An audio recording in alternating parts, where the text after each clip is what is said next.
আমরা হ্যাপি বানি পার্কে এসেছি, তোমাদের শেয়ার করব। বনু কই তুমি? এই যে কেমন লাগছে তোমাদের এসে? এখন আমরা ঢুকবো। এই যে আমরা 4 জন। কেমন লাগছে আমাকে? ঢুকে তারপর কথা বলছি।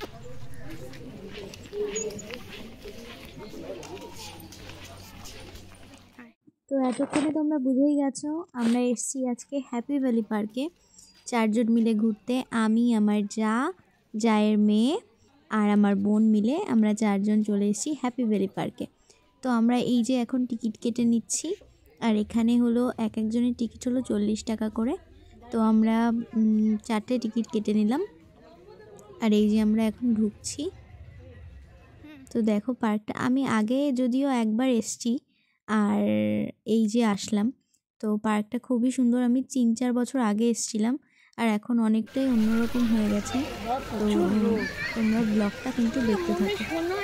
এই যে দেখো এখানে কিন্তু রেস্টুরেন্টও আছে, তোমরা ভেতরে এখান থেকে খেতেও পারো। তো আমরা বাড়ি থেকে খাবার নিয়ে এসেছিলাম, মানে বাইরে থেকে কিনে এনেছিলাম, সেইটাই আমরা ভেতরে খেয়েছি। তো খুব মজা হয়েছে। আর এই যে দেখো ওয়াটার পার্ক এখন বন্ধ আছে, এখন শীতকাল তো সেই জন্য এখন বন্ধ। আমরা যখন মানে এখন গেছি এখন বন্ধ, আমি জানি না খোলা থাকে কি না। তো এই যে আমরা এইখানে সামনেই আছি।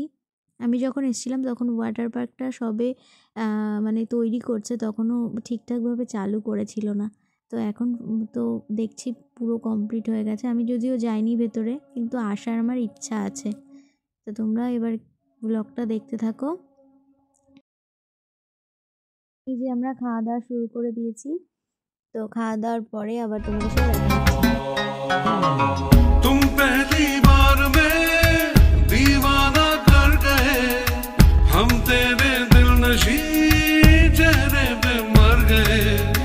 तुम पहली बार में दीवाना कर गए, हम तेरे दिल नशी चेहरे पे मर गए। তোমরা দেখতে পেলে আমরা খাওয়া দাওয়ার মাঝখানে একটু রিলস করে নিলাম।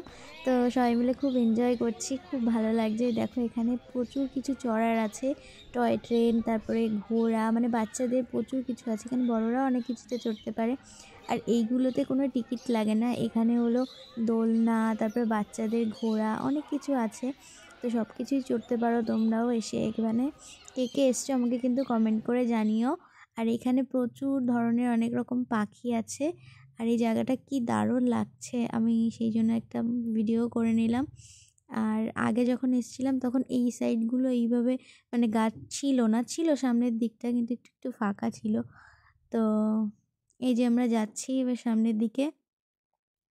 হ্যালো গাইস, এই যে আমরা এখন জলের উপরে আছি, নৌকায়।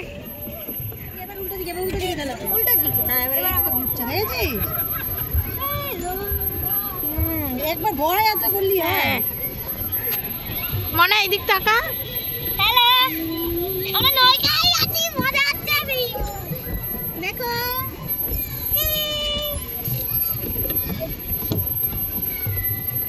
এই আবার ওই দিকে না চলে যায়, উল্টো দিকে যাবো। এই করতে করতে না ডুবে যায়।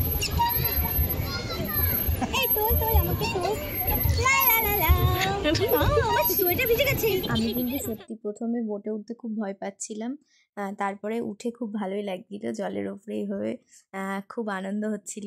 আর আমাদের পুচকেটাও খুব আনন্দ পেয়েছে, ও এই প্রথমবার উঠলো, তো ওর একটা অন্যরকমের আনন্দ, আর আমাদেরও খুব ভালো লেগেছে। আর দেখো এই পাশে প্রচুর অ্যাক্টিভিটি আছে। তো এই পাশটা আমি যখন এসেছিলাম তখন হয়েছিল না কমপ্লিট, এবার দেখছি এসে এই পাশটা কমপ্লিট হয়ে গেছে। আর সামনে আমরা যত হাঁটছি তত সুন্দর লাগছে আরও। আর এখন সন্ধ্যা হয়ে গেছে, প্রায় এখন বাজে মানে 6টা বাজতে যায়। তো দেখো কি দারুণ ঝর্ণাটা। আর পার্কে না লাইটগুলো জ্বালিয়ে দিলে আরও বেশি ভালো লাগে। তো আমরা ওয়েট করছিলাম কতক্ষণে লাইটগুলো জ্বলবে। তো দেখো এই যে লাইটগুলো জ্বালিয়ে দিয়েছে, আর কত সুন্দর লাগছে। আর আমি প্রথমে ভেবেছিলাম এই লোকটা হয়তো সত্যিকারের। মা সামনে এসে দেখি না, এটা হলো একটা পুতুল সাজিয়ে রাখা এইভাবে। তো কি ভালো লাগছে, মানে ভীষণ ভালো লাগছিল। তো তো আমরা তো খুব এনজয় করেছি। তোমরা কে কে এই শীতকালে বাড়িতে বসে আছো, বসে না থেকে যাও ঘুরে আসো আর এনজয় করো এইভাবে নিজেদের লোকের সাথে। তো আমার তো খুব ভালো লেগেছে, তোমাদের সাথে যতটা পারলাম শেয়ার করলাম। আর এই দেখো পুকুর পাড়টা এখন কতটা ভালো লাগছে, মানে আরও বেশি ভালো লাগছে, লাইটগুলো জ্বালিয়ে দিলে যেন আরও দারুণ লাগছে। তো এইবার এই যে দেখো কি দারুণ লাগছে দোলনাটা, মানে দিনের বেলা তো ভালো লাগেই, কিন্তু সন্ধ্যা সন্ধ্যা হলে বেশ লাইটগুলো জ্বালিয়ে দেয়, আরও বেশি করে দারুণ লাগে। তো কি দারুণ লাগছে। আমি যখন প্রথম এসেছিলাম তখন কিন্তু এগুলো কিছুই ছিল না, এখন নতুন করে এগুলো হয়েছে। তো এই যে সব নাগরদোলা, আমি তো এগুলো উঠতে খুব ভয় পাই, আমি এগুলো উঠি না। রওনা করে তো দিয়েছি। লাস্টের দিকে আমি পেছনের দিকে, ভালো লাগলে অবশ্যই লাইক করে দিও। ততক্ষণ টাটা।